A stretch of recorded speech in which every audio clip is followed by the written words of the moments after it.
బీసీలకు MP ticket ఇవ్వాలని ACB పార్టీని, తెలుగుదేశం పార్టీలను, జనసేన పార్టీను ఎన్టీఆర్ జిల్లా బీసీ టికెట్ ఇవ్వాలని కోరుకుంటున్నారు. బీసీ నాయకుడు కాళసాని నాగేశ్వరరావు గారు మాట్లాడుతూ బీసీలందరూ ఐక్యతగా కలిసి పనిచేస్తే మన బీసీ నాయకుడే ఎంపీ అవుతారని తెలియజేశారు. ఎదురుగా మన బీసీ అధ్యక్షులు, బీసీ నాయకులు పద్మశాలి గుడిపూడి వెంకటేశ్వరరావు తెలియజేశారు.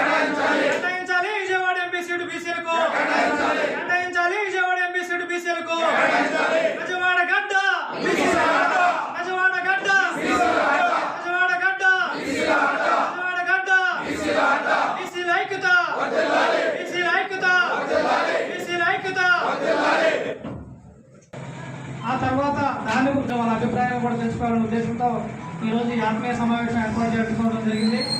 మరి ఈ ఆత్మీయ సమావేశాన్ని ఉద్దేశించి ముందుగా తిరువూరు నియోజకవర్గ అధ్యక్షులు శివగారిని ఒక 2 నిమిషాలు మాట్లాడాల్సిందిగా కోరుతున్నాం.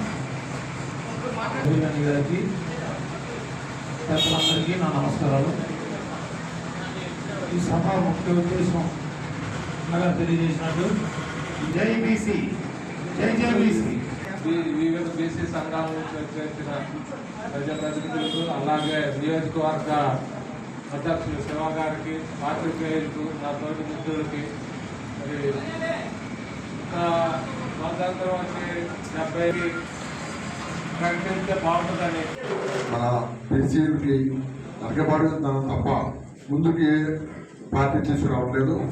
ఈ గవర్నమెంట్లో కొంతవరకు బీసీలకి కానీ, ఎస్సీ ఎస్టీ మైనారిటీలకు కానీ ఒక న్యాయం జరిగిందని భావించవచ్చు.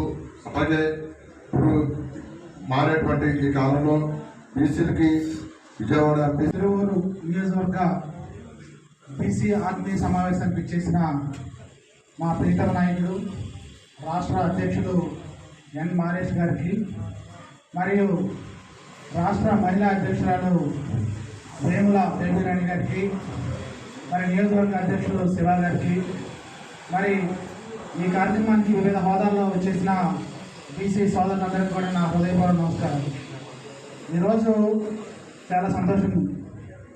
మరి మన గురువుగారు ఆర్ కృష్ణయ్య గారు ఎన్నో సంవత్సరాలుగా ఎన్నో ఉద్యమాలు చేసి ఎన్నో సాధించాం.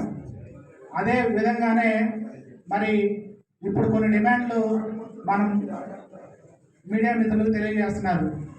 అదేంటంటే జనాభా దామాషా ప్రకారంగా స్థానిక సంస్థల్లో కానీ, మరి పార్లమెంట్లో కానీ, అసెంబ్లీలో కానీ మా వాటా మాకు కావాలని, మరి ఉన్న ఆంధ్రప్రదేశ్లో ఉన్న 25 పార్లమెంట్ సీట్లలో మా జనాభా ప్రాతిపదికన 12-13 సీట్లు మాకు కావాలి.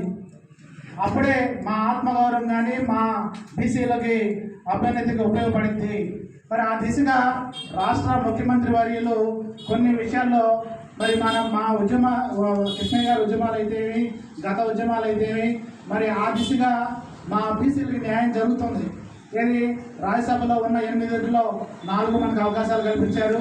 మరి ఈ ఎమ్మెల్సీల్లో కూడా 10 దాకా ఎమ్మెల్సీల్లో కూడా అవకాశాలు కల్పించారు. అంతేకాకుండా మంత్రివర్గంలో కానీ, స్థానిక సంస్థల్లో కానీ కొన్ని కృష్ణా జిల్లా చూస్తే మరి జనరల్ కోటాలో కూడా ఈ జిల్లా పరిషత్ చైర్మన్ కానీ, మరి జనరల్ కోటాలో విజయవాడ మేయర్ కానీ, మరి అట్లా కృష్ణా జిల్లా చరిత్రలో 20 ఎయిమ్స్ చైర్మన్లు ఉంటే ఆ 20 ఎయిమ్స్ చైర్మన్లలో మరి 10 బీసీ ఎస్సీ ఎస్టీలు కేటాయించింది అంతా జగన్మోహన్ రెడ్డి గారు. అంతేకాకుండా మరి కేంద్ర ప్రభుత్వం కూడా ఒక ఆలోచన చేయాలి. కేంద్ర ప్రభుత్వం మరి కృష్ణన్న ఎన్ని జంతర్ మంతర్లో కొన్ని 100,000 ఉద్యమాలు చేశాడు.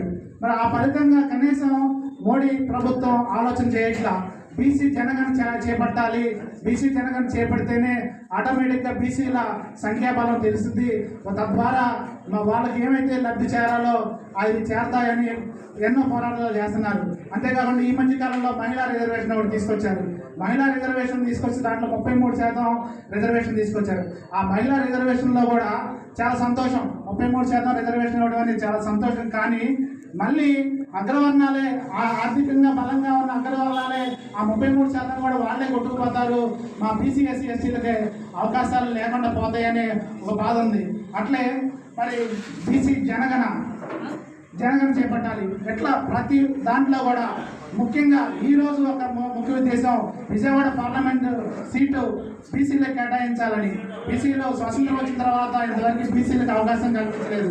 ప్రత్యేకంగా విజయవాడ పార్లమెంటే కాకుండా ఆంధ్రప్రదేశ్లో ఉన్న 25 పార్లమెంట్ సీట్లలో కూడా సగం వారికి బీసీలకు కేటాయించి మా ఆత్మగౌరవాన్ని కాపాడి మా ఉద్యమానికి మీరు మా గుర్తించాలని నాకు ఈ అవకాశం ఇచ్చిన సభాధ్యక్షులకు ప్రత్యేక ధన్యవాదాలు. థ్యాంక్ యూ అన్న, థ్యాంక్ యూ వెరీ మచ్ అన్న. ఈ కార్యక్రమాన్ని ఉద్దేశించి 2 నిమిషాలు